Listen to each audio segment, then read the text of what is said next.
David Taub here with GV Wire with California's Secretary of State, Alex Padilla. And no, the Secretary of State does not handle foreign relations issues. He handles mainly voting issues. Does people ever confuse that with you?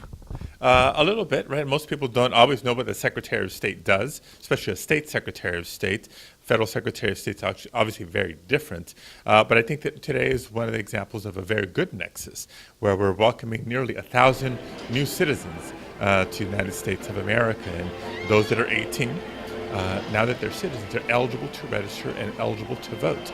And a lot of them are very well aware of that opportunity and that responsibility.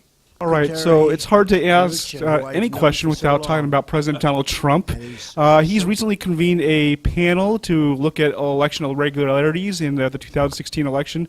I've heard time and time again that you haven't found anything. So what's your latest opinion? What do you make of this panel that Donald Trump is convening? Look, we take the issue of voter fraud very seriously, but the fact of the matter is there have been studies, there have been investigations, there have been reports, and each and every one finds the same thing. Voter fraud is extremely rare and always very isolated. So it is absolutely false what he's alleged, that there's millions of legal votes either across the country or in California. My personal belief is this commission that he announced last week is simply a distraction for the issues he has going on. The firing of the FBI director, the investigation on his ties to Russia, and all the other things that are more important uses of his time. And in that regard, it seems like a lot of elected leaders, Governor Brown, the Senate, the President of the Senate, yourself, really do focus your attentions on what Donald Trump is doing. Is that good for the state of California? I mean, some people say, should you focus more on what's going on in our state and not worry about what's happening in Washington, the blustery policy, some say, of Donald Trump? You know, what's the best way to focus on public policy? Look, I think every time you hear Governor Brown or myself or legislators speaking up against Trump, it's not just because we're speaking up against Trump, but we're standing up for California. If you care about health care, then you have to be offended and insulted with the repeal of the Affordable Care Act under President Obama.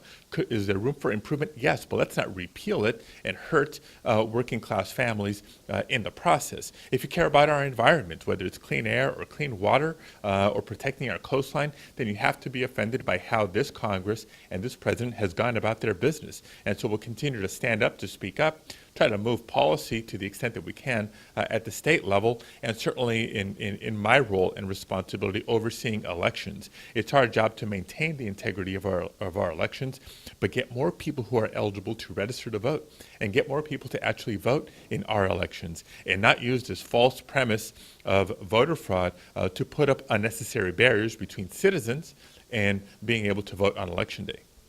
Now, we are here at a ceremony to swear in new citizens here in Fresno. Do you think there may be a day when illegal aliens or illegal immigrants, unauthorized citizens, may have the right to vote? Look, I think the biggest task at hand in the immigration discussion is the long overdue comprehensive immigration reform that needs to happen through Congress, needs to happen at the federal level.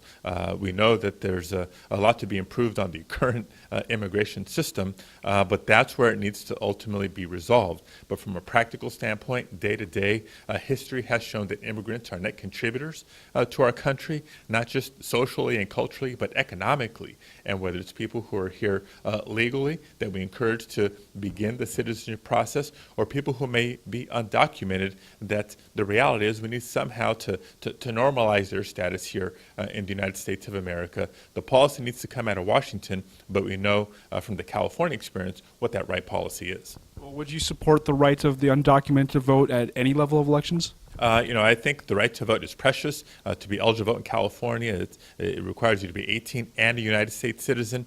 To deviate from that would be a constitutional amendment.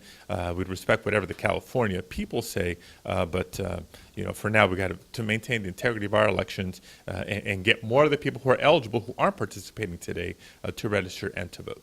And finally, speaking of elections, 2018, the next state election, what's your political future hold? Do you plan to run for re-election? Do you have eyes on higher office? Look, I am up for re-election in 2018, and that's currently my plan, yes, to seek re-election. We've done a lot of work my first couple of years as Secretary of State, but a lot more to do. We're on the right path. And what are your ambitions in the future? We'll seek re-election and keep doing a good job, and we'll see what the future holds. A true political answer. Secretary of State Alex Padilla, thank you for joining us.